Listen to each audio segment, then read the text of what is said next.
பூமியில் உருவான முதல் உயிர் ஒரு செல் உயிரினம் சைனோபாக்டீரியாக்கள். இந்த ஒரு செல் உயிரினம் எப்படி படிப்படியாக பரிணாம வளர்ச்சி அடைந்து பல செல் உயிரினமா உருவானது?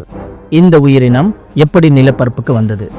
நிலப்பரப்பிற்கு வந்தது மட்டுமல்லாமல் எப்படி பரிணாம வளர்ச்சி அடைந்து முதல் டைனோசர் இனம் உருவானது? இதற்கு இடைப்பட்ட காலத்தில் பூமியில் எந்த மாதிரி உயிரினங்கள்லாம் உருவானது? இதை பத்திலாம் தான் இன்னைக்கு ஃபுல் வீடியோல பார்க்க போறோம். இந்த வீடியோ பிடிச்சதுன்னா லைக் பண்ணி சப்போர்ட் பண்ணுங்க.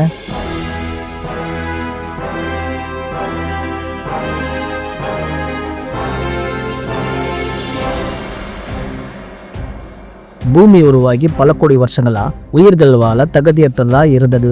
அப்போ பூமியோட வளிமண்டலத்துல ஓசோன் லேயர் இல்லாததால சூரியனோட ஆபத்தான புற ஊதா கதிர்கள் நேரடியாக பூமியை தாக்கி பூமியை வறண்ட நிலமாகவே வச்சிருந்தது. பின் விண்வெளியில் இருந்து வந்த ஒரு விண்கற்கள் கடல் நீரில் விழுந்து ஏற்பட்ட கெமிக்கல் ரியாக்ஷனால் கடலில் முதல்